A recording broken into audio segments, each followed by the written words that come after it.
নমস্কার। সাহিত্যের মণিমাণিক্যগুলি অনুষ্ঠানে গল্প বলার কথক ঠাকুর অডিও বুক ইউটিউব চ্যানেলে আজ শোনাব বিংশ শতকের শেষ দিকের এক অসাধারণ, অধুনা প্রায় বিস্মৃত অসামান্য সাহিত্যিক স্বর্গীয় মনোরঞ্জন ভট্টাচার্য রচিত রহস্য তথা গোয়েন্দা গল্প চণ্ডেশ্বরপুরের রহস্য। সাহিত্যিক মনোরঞ্জন ভট্টাচার্যের জন্ম 1903 খ্রিস্টাব্দের 12ই নভেম্বর জলপাইগুড়ি জেলার পার্শ্ববর্তী রংপুর জেলার নীলফামারীতে। পিতা বিশ্বেশ্বর ভট্টাচার্য সেই সময় জেলা ম্যাজিস্ট্রেট। মনোরঞ্জন ভট্টাচার্য হিন্দু স্কুল ও প্রেসিডেন্সি কলেজের কৃতী ছাত্র ছিলেন। অর্থনীতি ও রাষ্ট্রবিজ্ঞানে প্রথম শ্রেণীতে প্রথম হয়ে MA ও পরবর্তীকালে BL পাশ করেন। অধ্যাপনা করেছেন কলকাতার রিপন কলেজে। ছাত্র বয়স থেকেই নানা পত্রপত্রিকায় কবিতা লিখেছেন গল্প, উপন্যাস, কবিতা আর প্রবন্ধ। লেখার মাধ্যম ছিল প্রধানত সাধু ভাষা। পিতা বিশ্বেশ্বর ভট্টাচার্য প্রতিষ্ঠিত রামধনু পত্রিকাকে অবলম্বন করে মূলত শিশু সাহিত্যে মনোরঞ্জন ভট্টাচার্যের প্রবেশ।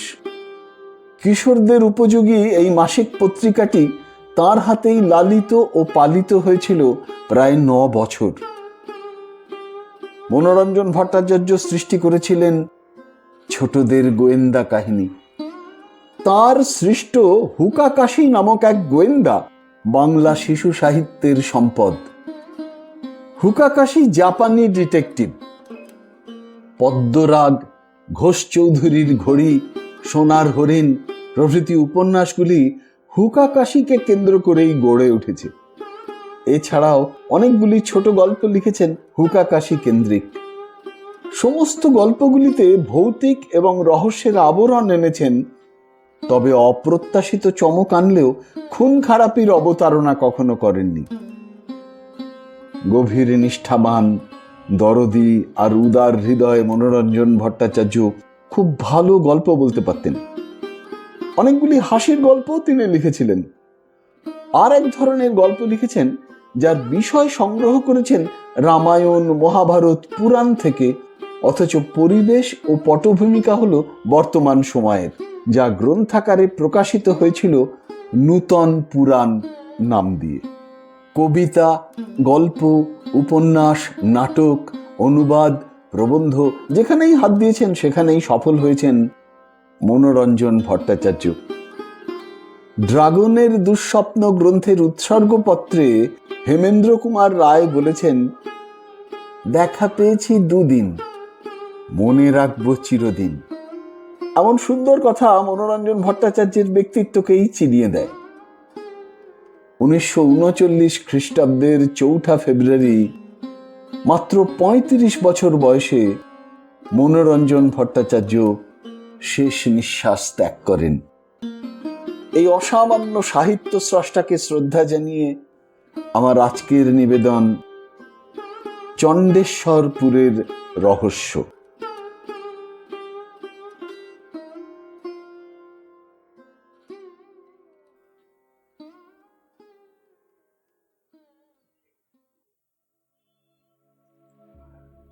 মাসিমার সাদর নিমন্ত্রণ উপেক্ষা করিতে না পারিয়া সেবার রণজিৎ দিন 7 জন্য চণ্ডেশ্বরপুর কাটাইয়া আসিবে স্থির করিল। চণ্ডেশ্বরপুর একটি গণ্ডগ্রাম, কলিকাতা হইতে অনেকটা দূরে। বাংলার পল্লী অঞ্চলের সহিত হুকাকাশির খুব ঘনিষ্ঠ পরিচয় নাই, তাই রণজিতের ইচ্ছা তিনিও তাহার সঙ্গী হন। হুকাকাশি একেবারে অস্বীকার করিলেন না, বলিলেন, আপনি রওনা হয়ে পড়ুন তো, এদিককার ঝঞ্ঝাট যদি মেটাতে পারি তবে না হয় আপনাদের পল্লীগ্রামের বায়ু খানিকটা ভক্ষণই করে আসা যাবে। চণ্ডেশ্বরপুর যিনি গিয়াছেন তিনি জানেন সেখানকার সবচেয়ে আকর্ষণের বস্তু হইতেছে প্রসিদ্ধ বাদামতলিটি। পাড়াগাঁয়ে মানুষের জীবন সাধারণত মন্দাক্রান্তা তালে চলে। সকালে এক এক করিয়া গ্রামের মাতব্বরগোছের ব্যক্তিরা বাদামতলিতে আসিয়া জোটেন। দেখিতে দেখিতে মজলিস পুরু হইয়া ওঠে। হাতে হাতে হুঁকা ঘুরিতে থাকে। সেরে সেরে তামাক ভস্য হয়। আর সেই সঙ্গে নিপাত যান অনেক রাজা উজির, অর্থাৎ সামাজিক, রাষ্ট্রিক, আধ্যাত্মিক, পারলৌকিক কোনো বিষয়ের আলোচনাই বাদ যায় না। তারপর বেলা অনেকটা গড়াইলে বাদামতলির সভ্যেরা বাড়ি ফেরেন। মাধ্যাহ্নিক রুচিকর আহার এবং সুখকর নিদ্রাটি সাঙ্গ করিয়া বিকালে আবার সকলে আসিয়া জুটেন বাদামতলিতে। তারপর সভা ভঙ্গ হয় অনেক রাত্রে। এক কথায় বাদামতলি চণ্ডেশ্বরপুরের সবচেয়ে অ্যারিস্টোক্রেটিক ক্লাব। কাজে কাজেই রণজিৎ আসিয়া দুদিনেই যে এখানে ভিড়িয়া পড়িবে তাহাতে আর আশ্চর্য হইবার কি আছে। সেদিন বাদামতলির আসর বেশ সরগরম হইয়া উঠিয়াছে। হঠাৎ দেখা গেল জীবনলাল নামে গ্রামের একটি যুবক ত্রস্তপদে সেদিকে আসিতেছে।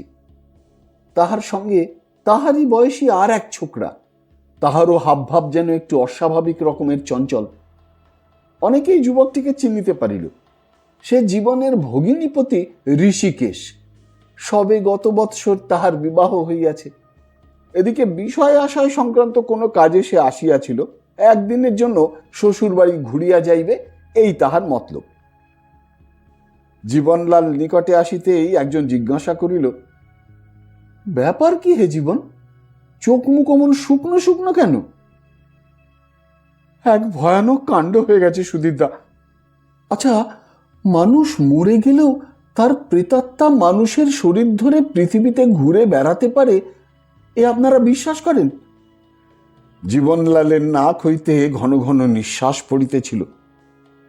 ভারী কঠিন প্রশ্ন, কিন্তু জবাব আসিল অতি চটপট। কেউ কেউ বলিল, কেন পারবে না, আলবাত পারে। কেউ কেউ আবার বলিল, গাঁজা, স্রেফ গাঁজা। আমাদের সুধীরদা প্রথম দলভুক্ত। আপনার কি মনে হয় জ্যাঠামশাই? জ্যাঠামশাই এ আসনের সবচেয়ে মাতব্বর ব্যক্তি। বাদামতলি ক্লাবের তিনি প্রেসিডেন্ট। গ্রামের ঘটিবাটি চুরির কিনারা করা হইতে আরম্ভ করিয়া ইউনিয়ন বোর্ডের ইলেকশন পর্যন্ত সমস্ত ব্যাপারেই তাঁর মোড়লি অপ্রতিহতভাবে চলিয়া আসিতেছে। অপর সকলের মতো তিনি তো আর হালকা হইতে পারেন না, তাই মুরব্বিয়ানার ভাব দেখাইয়া কহিলেন, ব্যাপারটা কি খুলেই বলো না আগে, তারপর তোমার প্রশ্নের জবাব দেওয়া যাবে।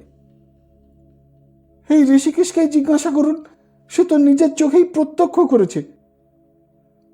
সুধীরদা, জ্যাঠামশাই, নখুড়ো, ফুল ঠাকুরদার দল এইবারে সোজা হইয়া বসিলেন। সকলেরই মুখের ভাব যেন এইবারে একটি আসল সামগ্রীর সন্ধান পাওয়া গিয়াছে। ঋষিকেশ তাহাদের দিকে তাকাইয়া তাহার নিজের প্রত্যক্ষ করা কাহিনীটি শুরু করিল। কাল রাত্রে জীবনদার ওখানে যে গানের জলসা বসেছিল তা আপনারা জানেন নিশ্চয়ই। আপনাদের অনেককেই তো ওখানে দেখতে পেয়েছিলাম।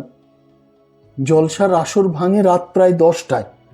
তারও প্রায় ঘন্টাখানেক বাদে খাওয়া দাওয়া সেরে আমি শুতে গেলাম। দোতলার সবচাইতে কোণের নিরালা ঘরটাতে আমার বিছানা করা হয়েছিল। ঘরের পরে অনেকখানি খোলা ছাদ, তারপর বাকি ঘরগুলি আরম্ভ হয়েছে। জীবন বাধা দিয়া বুঝাইয়া বলিল, মানে ভাড়ার ঘরের ঠিক ওপরের ঘরটা। বাবা মারা যাওয়ার বছর 3 আগে ওটি তৈরি হয়। নিরিবিলি বলে ঘরখানা তার ভারী পছন্দসই ছিল। তৈরি হওয়া অবধি বরাবর ওইটাতেই তিনি থাকতেন। ওই ঘরের ছাদেই তিনি সাপের কামড়ে দেহ রক্ষা করেন। আজকাল অতিথি না এলে ও ঘরটা আমরা কেউই ব্যবহার করি না। ঋষিকেশ আবার বলিতে আরম্ভ করিল, বিছানায় শোয়ার অল্পক্ষণের মধ্যেই আমি ঘুমিয়ে পড়লাম। মাঝরাতে হঠাৎ খুট করে একটু শব্দ হওয়ায় ঘুম ভেঙে গেল। সামনে তাকিয়ে যা দেখতে পেলাম তাতে আমার অন্তরাত্মা অবধি কেঁপে উঠল। এক ধবধবে সাদা মূর্তি অপলক চোখে আমার পানে তাকিয়ে আছে। গলা হতে পা অবধি সমস্ত শরীর তার সাদা কাপড়ে মোড়া। শুধু হাত দুটি এবং মুখখানা বাইরে বেরিয়ে আছে, কিন্তু তা স্বাভাবিক মানুষের মুখ হাত পা নয়। রক্তের লেশ মাত্র তাতে নেই। একেবারে শ্বেত পাথরের মতো ধপধপে সাদা। দেখেই তো আমার হাত পা অসাড় হয়ে এলো। কিন্তু এরপরেই যে ঘটনা ঘটল, তাতে মনে হলো বুকের ধুকধুকুনিটিও বুঝি এক্ষুনি থেমে যাবে। সেই শ্বেত পাথরের মূর্তি আমার মুখের দিকে খানিকক্ষণ তাকিয়ে থেকে টেনে টেনে ধীরে ধীরে বলল, এটা আমার ঘর, আমি থাকব। তারপর আর আমার কিছুই মনে নেই। দাঁত লেগে বিছানার ওপরই অজ্ঞান হয়ে পড়ে রইলাম। ভোরবেলা জীবনদারা এসে অনেক ডাকাডাকি হাঁকাহাঁকির পর আমায় জাগিয়ে তুলেছেন। ফুল ঠাকুরদার হুঁকার ডাক বন্ধ হইয়া গিয়াছিল। তিনি সভয়ে বলিলেন, বলো কি হে, মাখনের প্রেতাত্মা দুপুর রাত্রে এসে উপস্থিত হয় নাকি? কিরকম চেহারাটা তার বলো তো? জবাব দিল জীবনলাল, কহিল, সে সমস্তই আমরা খুঁটিয়ে খুঁটিয়ে জিজ্ঞাসা করেছি ঠাকুর দাদা। বাস্তবিকই সে যে বাবারই আত্মা সে সম্বন্ধে কিছুমাত্র সন্দেহ নেই। সেই ডানগালের ওপর মস্ত আঁচিল, সেই ফ্রেঞ্চ কাট দাড়ি, মাথার চুলে সেই সোজা সিঁথি, সমস্তই হুবহু মিলে গেছে।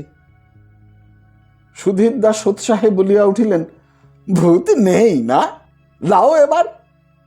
তিনি সদর্পে অবিশ্বাসী দলের দিকে তাকাইলেন। ফুল ঠাকুরদা বলিলেন, হবে না, অপমৃত্যু যে। সকলে উদ্বিগ্ন মুখে জ্যাঠামশাইয়ের দিকে তাকাইল, কেননা গ্রামের এই সব বড় দরের ব্যাপারে বাদামতলির প্রেসিডেন্টের মতই সর্বাগ্যে গ্রাহ্য। জ্যাঠামশাই ওরফে নীলরতন বাবু ধীরে ধীরে বারদুই মাথা নাড়িয়া বলিলেন, না হে জীবনলাল, তোমার বাবার চেহারার সঙ্গে এতখানি মিল রয়েছে শুনেও কথাটা আমার বিশ্বাস হলো না। মরা মানুষ কখনো ফিরে আসে না। এ নিশ্চয়ই কোনো চোর বাটপারের কর্ম। চুরির মতলবে ওভাবে বাড়িতে এসে ঢুকেছিল। সে সমস্ত নিয়েও আমাদের মধ্যে অনেক আলোচনা হয়ে গেছে জ্যাঠামশাই, কিন্তু সমস্ত শুনলে আপনিও নিশ্চয়ই স্বীকার করবেন যে এ কোনো চোর চামারের কাজ নয়। বাড়ির অন্যান্য ঘর বাদ দিয়ে যে ঘরে চুরি করবার মতো কিছুই নেই, বেছে বেছে সেই ঘরটাতেই চোর সে ঢুকবে কি জন্যে? তারপর ঋষিকেশকে সে নিজের চোখেই অজ্ঞান হয়ে পড়তে দেখেছে। সত্যিকারের চোর হলে সে কি ওর সোনার বোতাম আর রিস্ট ওয়াচটা হাতের সামনে পেয়েও ফেলে রেখে যেত? কিছুতেই না। ইচ্ছে করলে ঋষিকেশের শোয়ার ঘরের দরজাটি খুলে বাড়ির এদিক পানেও সে এগিয়ে আসতে পারত। অথচ সেসব কোনো কিছুর ধার দিয়েই সে যায়নি। আর তাছাড়া সে যে মানুষ হতে পারে না তার সবচাইতে বড় যুক্তি হচ্ছে এই যে বন্ধ ঘরের মধ্যে সে ঢুকলো কিভাবে?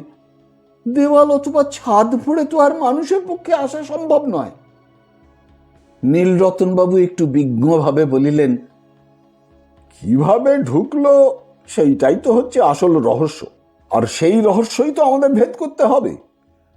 কিন্তু সে তো আর এই বাদামতলিতে বসে বসে সম্ভব নয়। সমস্ত বাড়ির আনাচ কানাচ তন্ন তন্ন করে পরীক্ষা করে দেখতে হবে কোথাও কোনো ক্লু আছে কিনা। এ হলো একটা দস্তুর মতো ডিটেকটিভি ব্যাপার। কাজেই এখানে আর সময় নষ্ট না করে চলো আমরা সেই দিকেই মনোযোগ দিয়ে যাই। নীলরতনবাবু সদলে উঠিয়া পড়িলেন। রণজিতের ভারী কৌতূহল হইতেছিল। বহুদিন সে হুকাকাশির ডিটেকটিভি দেখিয়াছে, কাজে কাজেই আজ নীলরতনবাবুর ডিটেকটিভি দেখিতে কৌতূহল হওয়াটা তার স্বাভাবিকই। জীবনলালের বাড়ি পৌঁছিয়া নীলরতনবাবু চারিদিক তন্ন তন্ন করিয়া অনুসন্ধান করিতে লাগিলেন। ঘরের মেঝে, দেওয়াল, দরজা প্রভৃতি অনেকক্ষণ ধরিয়া পুঙ্খানুপুঙ্খভাবে পরীক্ষার পর একটু মৃদু হাসিয়া কহিলেন, আমাদের প্রথম রহস্যটা ছিল কি বলতো? চোর কিভাবে ঘরে ঢুকলো, তাই না? তা সে রহস্যভেদ হয়ে গেছে। সকলে সমস্যারে প্রশ্ন করিয়া উঠিল, কি করে কি করে? নীলরতনবাবু আঙুল দিয়া সেই ঘরের সংলগ্ন বাথরুমটি দেখাইয়া বলিলেন, আশ্চর্য, এটি তোমাদের কারোরই খেয়ালে এলো না? একবার নিচের দিকে তাকিয়ে দেখো দেখি, বড় বড় গাছে কেমন জঙ্গল হয়ে রয়েছে। অন্ধকারে গা ঢাকা দিয়ে নর্দমার পাইপ বেয়ে চোর যদি ওপরে উঠে আসে আর বাথরুমের জানলা দিয়ে প্রথমে বাথরুমে এবং তারপরে এই ঘরে এসে ঢুকে পড়ে, তবে তাকে কে ঠেকায় বলো দেখি? জীবনলাল সাশ্চর্যে বলিল, তা কি করে হবে জ্যাঠামশাই? বাথরুমের দরজা যে ভেতর থেকে বন্ধ, আমরা ভোরে ঘরে ঢুকেও তো ওটাকে ওই রকম বন্ধ অবস্থাতেই দেখেছি। নীলরতন বাবু দারুণ থতমত খাইয়া গেলেন, বলিলেন, ও বন্ধ নাকি? সেটা তো আমি খেয়াল করিনি। রণজিৎ বহু কষ্টে হাসি দমন করিয়া রাখিল, কিন্তু সুধীর বেচারা তাও পারিল না। মুচকি হাসিয়া ফুল ঠাকুরদার কানে কানে বলিল, উনি বার করবেন ঘেঁচু। নীলরতন বাবু রাগত ভাবে সুধীরের পানে তাকাইয়া বলিলেন, আমায় কি তুমি উপহাস করছো সুধীর? জানো, জীবনে আমার অভিজ্ঞতা কম নয়, বয়স 50 পার হতে চলল। আগে তা সত্যি, তবে আজ আর একটা অভিজ্ঞতা বাড়ল। ভূত নেই ভূত নেই বলে এতদিন যে বলে বেড়াতেন, আজ বুঝলেন সেটা একটা ভুল বিশ্বাস। নীলরতন বাবু সজোরে মাটিতে পা ঠুকিয়া বলিলেন, ভূত আলবাত নেই, আমি বিশ্বাস করি না। সুধীরও একটু রকচটা লোক, সে কহিল, আপনি আজ একা এ ঘরে কাটাতে পারবেন? নিশ্চয়ই পারবো, তবে একা নয়, সঙ্গে আমার লাঠিটা থাকবে। আমি একবার দেখব ভূতের মাথাও লাঠির বাড়িতে ফাটে কিনা, আর সেই ফাটা থেকে রক্ত বেরোয় কিনা।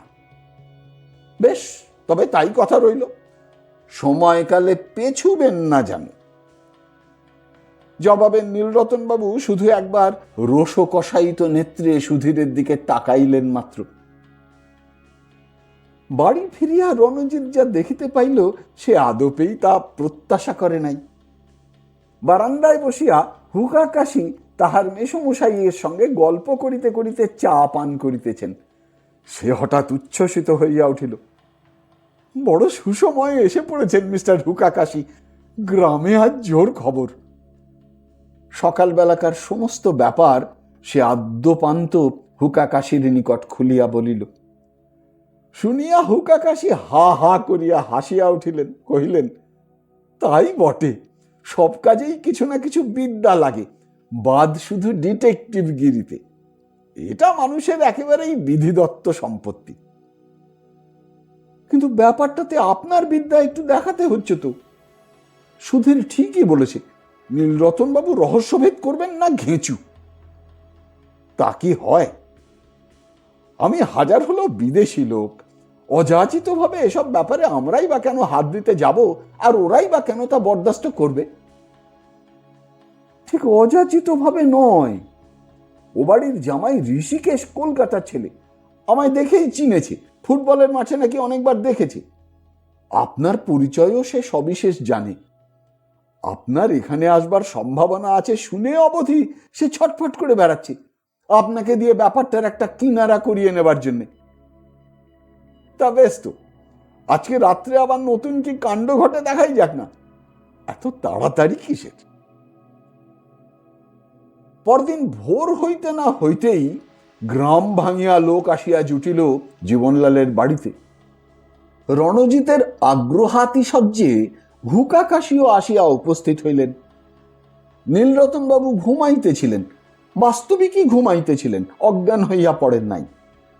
লোকজনের চেঁচামেচিতে উঠিয়া আসিয়া দরজা খুলিয়া দিলেন, বলিলেন, রাত 1:30 পর্যন্ত জেগে থেকেও ভূতের দেখা পাওয়া গেল না বলে ধীরে ধীরে ঘুমিয়ে পড়েছিলাম। কই সুধীর গেল কোথায়? কিন্তু তাহার হর্ষনাদ মিলাইতে না মিলাইতে জীবনলাল সভয়ে বলিয়া উঠিল, এ কি, খাটটাকে এমনি ভাবে হাতুড়ি পেটা করে ভেঙে রাখলো কে? কাল রাতে তো এরকম ছিল না। এ কি, দরজা জানালাও দেখি বাদ যায়নি, হ্যাঁ, দেওয়ালেও। নীলরতন বাবু ফ্যাল ফ্যাল করিয়া তাকাইয়া ঘরময় এই ধ্বংসলীলার চিহ্ন দেখিতে লাগিলেন। তাহার মুখে তখন আর রা নাই। সুধীর বিদ্রুপের হাসি হাসিয়া বলিল, কি জ্যাঠামশাই, এবার ভূতে একটু আস্থা হচ্ছে তো? সে কিন্তু দেখিতে পাইল না যে তাহারই ঠিক পিছনে দাঁড়াইয়া হুকা কাশিও কি একটা ছোট মতো জিনিস টুক করিয়া তুলিয়া নিয়া নিজের জামার পকেটে রাখিলেন। নীলরতন বাবু ভাঙেন, তবু মচকান না, বলিলেন, যে ভূত লোক জেগে থাকলে আসতে সাহস পায় না তাকে আমি থোড়াই কেয়ার করি। আমি ফের এই ঘরে রাত কাটাবো এবং চোখ বুজে ঘুমের ভান করে পড়ে থাকবো, দেখি কত বড় ভূত। না, বেঘরে প্রাণটা খোয়ানোই আপনার মতলব দেখছি। কেউ আর আপনাকে রক্ষা করতে পারল না, সুধীর বলিল। নীলরতন বাবু আবার রোষ কষায়িত নেত্রে সুধীরের দিকে তাকাইলেন, তারপর জীবনের দিকে ফিরিয়া বলিলেন, এ ঘরে অনেক নতুন ক্লু আমদানি হয়েছে, সেগুলি ভালো করে পরীক্ষা করতে হবে। সাবধান, কেউ যেন তাতে হস্তক্ষেপ না করে। তুমি এক্ষুনি এ ঘর তালা বন্ধ করে ফেলবার বন্দোবস্ত করো। কিন্তু ক্লু লইয়া আস্ফালন করার স্বভাব যার কোনো কালেই দেখা যায় নাই। রণজিৎ দেখিল সেই হুকাকাশি সকলের অলক্ষ্যে মেঝে হইতে আবার কি যেন একটা কুড়াইয়া পকেটের মধ্যে ফেলিলেন। সকলে বাড়ি হইতে বাহির হইয়া আসিবার পর হুকাকাশিকে একা পাইয়াই রণজিৎ জিজ্ঞাসা করিল, কি কিছু আঁচ করতে পারলেন ব্যাপারটার? পেরেছি বই কি, 12 আনাই তো পরিষ্কার হয়ে গেছে। এখন শুধু ঋষিকেশ বাবুকে গোটা 2-4 কথা জিজ্ঞাসা করবার আছে। তিনি গেলেন কোথায়? ঋষিকেশ সারা পাইয়া নিকটে আসিতেই হুকাকাশি তাহাকে সঙ্গে লইয়া বাড়ির বৈঠকখানায় ঢুকিলেন। রণজিৎ বাইরে দাঁড়াইয়া চিন্তা করিতে লাগিল, এ অবস্থায় বৈঠকখানায় গিয়া উপস্থিত হওয়াটা তাহার উচিত হইবে কিনা। কিন্তু সে কিছু মীমাংসা করিবার আগেই দেখিতে পাইল হুকাকাশি এবং ঋষিকেশ উভয়েই হাসিতে হাসিতে বাহির হইয়া আসিতেছেন। বাড়ি ফিরিয়া হুকাকাশি ধীরে ধীরে পকেট হইতে 2টি জিনিস বাহির করিলেন। এগুলি তিনি আজ জীবনলালের বাড়িতে কুড়াইয়া পাইয়াছেন। প্রথমটি একতাল শক্ত পুডিং, অর্থাৎ যে জিনিস দিয়া জানালায় এবং আলমারিতে কাঁচ লাগানো হয়। এই পুডিং এর তালটির একটা দিক কে যেন সযত্নে নানা রঙে ছোপাইয়া রাখিয়াছে।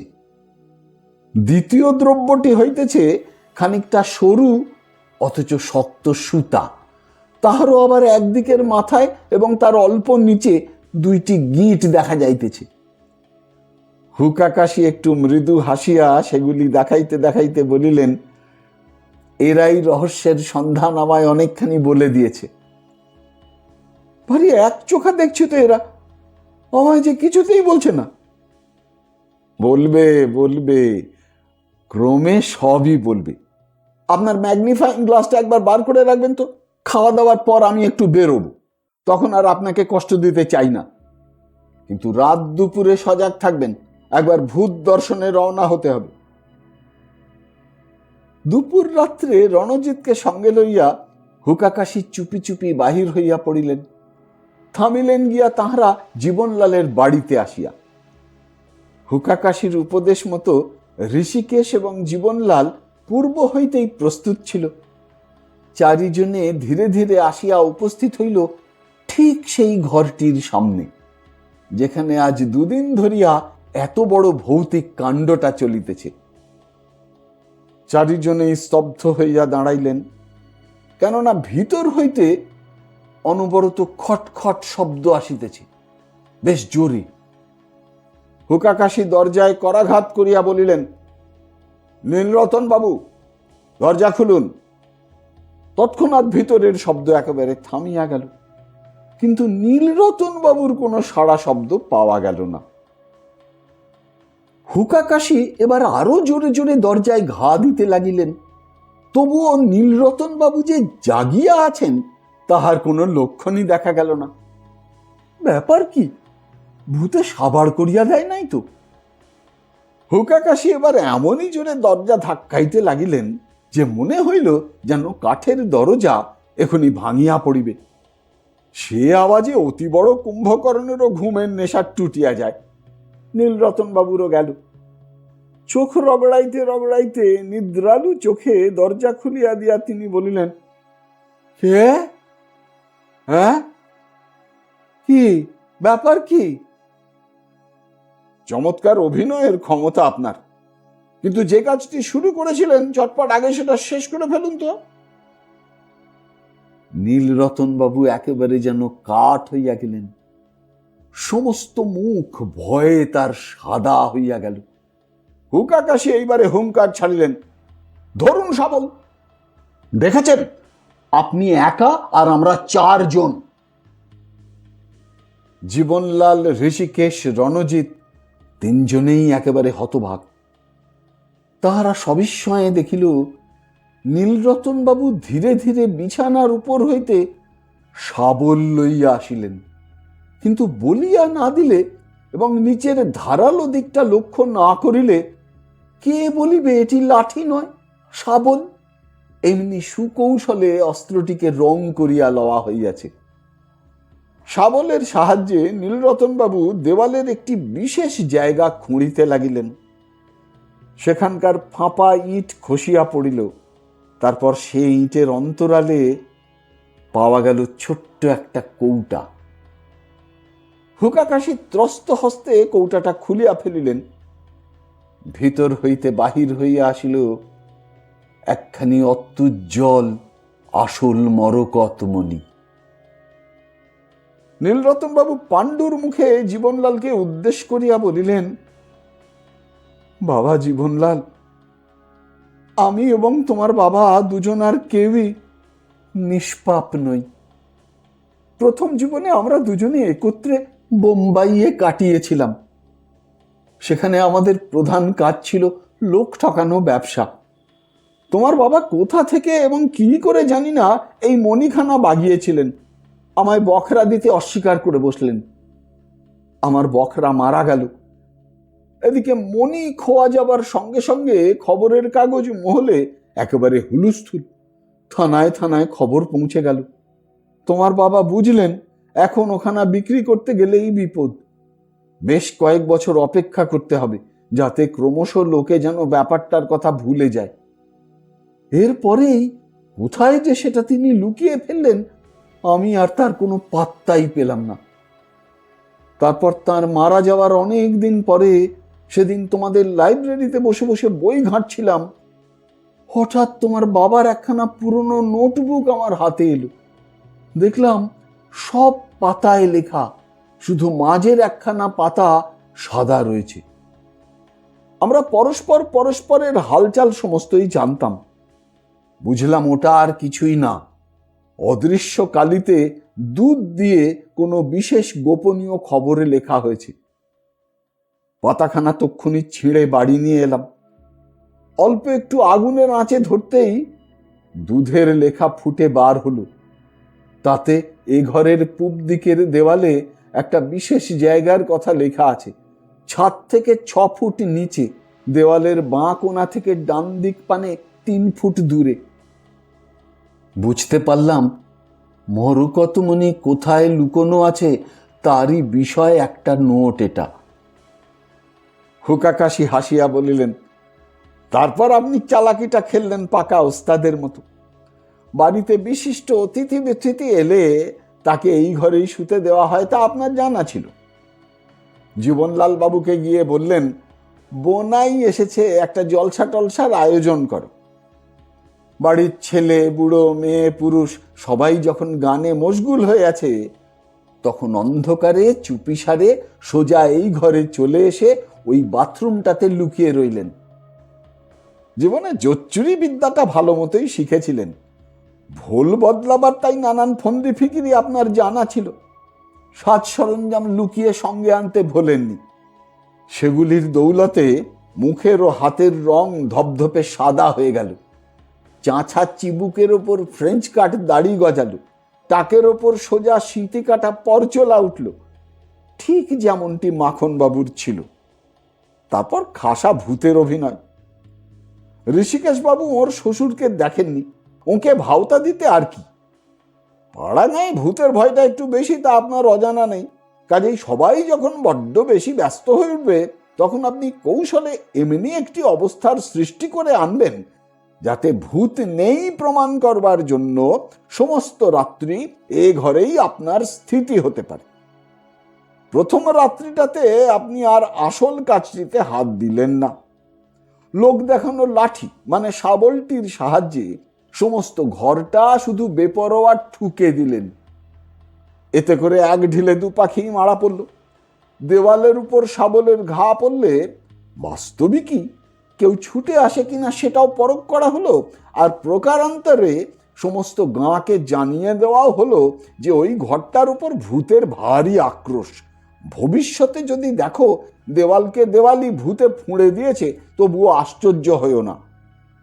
সমস্ত আট ঘাট বেঁধে আজ কাজে নেমেছিলেন। আপনার বিশেষ সুবিধা হয়েছিল এই যে ব্যাপারটার বিন্দু বিসর্গও কেউ জানত না। জীবনবাবুর বাবা সাপের কামড়ে হঠাৎ মারা পড়েন, মরকত মুনির কথা ওকে বলে যাবার অবসরও পাননি। নীলরতনবাবু, আপনার মাথার বাস্তবিকই দাম আছে। বাড়ি ফিরিবার পথে হুকাকাশি রণজিৎকে উদ্দেশ করিয়া কহিতে লাগিলেন, লোকটার সমস্ত চালাকি কি করে ধীরে ধীরে আমার চোখে খোলসা হয়ে গেল শুনুন। বলছি, ঘরে ঢুকেই আমার নজরে এলো পুডিংয়ের মতো কি একটা জিনিস মেঝের ওপর পড়ে রয়েছে। কিন্তু ভারী আশ্চর্য সেটা, কেননা তার একটা দিক সাধারণ পুডিংয়ের মতোই, কিন্তু অপর দিকটা ঠিক নীলরতনবাবুর লাঠির রঙের সঙ্গে মিলিয়ে রং করা হলুদের ওপর ঘন ঘন লালের ছিট। আশ্চর্য হয়ে তাড়াতাড়ি লাঠিটা নিচের দিকে তাকিয়ে দেখি সেখানে খানিকটা জায়গা ভেঙে গেছে, আর ভেতর থেকে একটা শাবলের ধারালো দিক দিব্যি উঁকি মারছে। তার মানে এই যে শাবলের ধারালো দিকটাকে পুডিং দিয়ে ঠিক লাঠির মতো গোল করে নেওয়া হয়েছিল। ঠিক সেই সঙ্গে নীলরতনবাবুর চোখও সেদিকে পড়ল। চোখের পলকে শাবলের মাথার দিকটা নিচুতে আর নিচের দিকটা ওপরে এনে এমনি ভাবে ও জায়গাটাকে উনি হাতের মুঠোর মধ্যে চেপে ধরলেন যে কোনো ক্রমেই আর কারো দৃষ্টি সেদিকে না পড়তে পায়। লোকটির এই লুকোচুরি দেখে গোড়াতেই যদি তার উপর আমার একটু সন্দেহ জেগে থাকে, তবে সেটা কি খুব অন্যায়? এরপরেই একটা সুতো ঠিক ওর বিছানার নিচে দেখতে পাওয়া গেল। কি ধরনের সুতো তা তো আজ সকালেই আপনি দেখেছেন। ব্যাপারটা তাহলে দাঁড়াচ্ছে এইরকম, লোকটা গোপনে একটি শাবল আমদানি করে ঘরে রাত কাটাতে এসেছিল। লোকে শাবল ব্যবহার করে কি জন্যে? নিশ্চয়ই কোনো কিছুর খোঁড়ার জন্যে। ও ঘরে খোঁড়া চলতে পারে এমন কি আছে? আছে দুটো জিনিস, ঘরের মেঝে আর ঘরের দেওয়াল। নিশ্চয়ই এ দুইয়ের একটা কিছু খুঁড়তেই সে এসে থাকবে। যে লোক শাবল হাতে ঘর খুঁড়তে আসে, তার কাছে যদি গিঁট দেওয়া লম্বা একটা সুতো পাওয়া যায় এবং দেখা যায় যে শেষ গাঁটের পর থেকেই সব সুতো সযত্নে কাঁচি দিয়ে কেটে কেটে বাদ দিয়ে ফেলা হয়েছে, তবে স্বভাবতই কি সন্দেহ মনে জাগবে? এই সন্দেহ যে কোন বিশেষ জায়গাটি খুঁড়তে হবে সেইটি মেপে দেখারই ওটি একটি উপকরণ। হঠাৎ সেই সময়ে দেওয়ালে ঠিক আমার মাথার কাছটাতে নজর পড়তেই দেখতে পেলাম সেখানে কে যেন রুল পেন্সিল দিয়ে ছোট্ট একটি ক্রস এঁকে রেখেছে। এইটাই খুঁড়বার জায়গা নয় তো? দেখতে হচ্ছে তো। কথা বলবার ফাঁকে ফাঁকে নীলরতনবাবুর সতর্ক চোখ যে অনবরত খসে পড়া পুডিংয়ের টুকরোটা খুঁজে বেড়াচ্ছিল, তাও লক্ষ্য করতে আমার ভুল হয়নি। তিনি যখন জীবনলাল বাবুকে ঘরটা তালাবন্ধ করে রাখতে হুকুম করলেন, তখনও তার আসল উদ্দেশ্য বুঝতে আর বাকি রইল না আমার। আর একবার ক্লু খোঁজবার অজুহাতে এসে ঘরটি তন্ন তন্ন করে দেখে যাবেন ওটা ওখানেই পড়ে আছে কিনা। ইতিমধ্যে ওটা আর কারো হাতে এসে না পড়ে, তাই তালাবন্ধের ব্যবস্থা। প্রথম রাত্রেই নীলরতনবাবু যে দেওয়াল খুঁড়তে আরম্ভ করেননি, তাতে আমি একটুও বিস্ময় বোধ করিনি। সে রাত্রে তিনি শুধু ঘরটাকে শাবল পেটা করে কাজ এগিয়ে রেখে গেছেন। কি উদ্দেশ্য তা আগেই বলেছি। আজকে দুপুরবেলা ম্যাগনিফাইং গ্লাস হাতে আমায় বেরোতে দেখে আপনি বিস্ময় বোধ করেছিলেন, কিন্তু এখন বোধহয় বুঝতে পারছেন কেন আমায় ওটা সঙ্গে করে বেরোতে হয়েছিল। নীলরতন বাবু যে আবার শিগগিরই ও ঘরে ফিরে আসবেন তা আমি জানতাম। যখন দেখবেন পুডিং নিখোঁজ, তখন সতর্ক হবার উদ্দেশ্যে দেওয়ালের ক্রস চিহ্নটাও তিনি মুছে রেখে যাবেন, কেননা এ অবস্থায় ওটা রেখে যাওয়া ভালো নয়। রাত্রে আসার পর ফের মেপে নিলেই চলবে। তা তিনি মুছুন। জায়গাটা সম্বন্ধে আমার একটা মোটামুটি ধারণা আছে। ম্যাগনিফাইং গ্লাসের সাহায্যে ঘষার দাগ বার করা খুব শক্ত হবে না, কিন্তু সুতোটা সরিয়ে ফেলা বুদ্ধিমানের কাজ হবে না। নীলরতন বাবুকে তাহলে বড্ড বেশি সাবধান করে দেওয়া হবে। তাই ওখান থেকে বেরিয়ে আসবার আগেই ঋষিকেশ বাবুকে একটু উপদেশ দিয়ে আসা দরকার হলো। সেটা আর কিছু নয়, প্রথমত তাকে দিয়ে বাড়ির ভেতর থেকে গোপনে আরেকটি ওই রকম সুতো আনিয়ে ঠিক প্রথমটার মাপে মাপে দুটো গিঁট দিয়ে নেওয়া গেল। তারপর ঋষিকেশ বাবুর হাতে প্রথম সুতোটা ফিরিয়ে দিয়ে বলে দেওয়া গেল যে নীলরতন বাবু ফিরে আসবার আগেই সেটা যেন খাটের পাশে তিনি ফেলে রেখে আসেন। এরপর আর বেশি কিছু বলবার নেই। দুপুরে এসে ম্যাগনিফাইং গ্লাসের সাহায্যে ঘষা জায়গাটা বার করতে আমার কোনো বেগ পেতে হয়নি, এবং সুতোর ওপরের গিঁটটা সেই জায়গায় রেখে যখন দেখা গেল তার অন্য দিকের মাথা ঠিক টাইট হয়ে ছাদ পর্যন্ত পৌঁছে যাচ্ছে, আর দ্বিতীয় গিঁটটা রেখে যখন দেখলাম সুতোর অপর দিকে দেওয়ালের বাঁ কোনায় এসে থেমে যাচ্ছে, তখন হাতে নাতেই প্রমাণ পাওয়া গেল যে শাবল যেমন লাঠির প্রতিনিধি, সুতো তেমনি মাপের ফিতার প্রতিনিধি।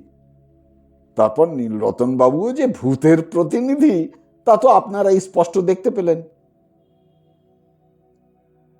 এই ঘটনার কিছুদিন পরে বোম্বাইয়ের একটা প্রসিদ্ধ সদ অনুষ্ঠানে কোনো অজ্ঞাত দাতার নিকট হইতে একখানি মরকতমণি উপহার আসিল।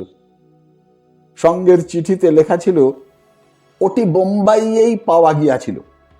প্রকৃত মালিকের সন্ধান না মিলিলে যেন কোনো সৎ কার্যে লাগানো হয়। পাঠক পাঠিকারা নিশ্চয়ই বুঝিয়াছেন যে এই অজ্ঞাতনামা দাতাটি জীবনলাল ছাড়া আর কেউ নয়।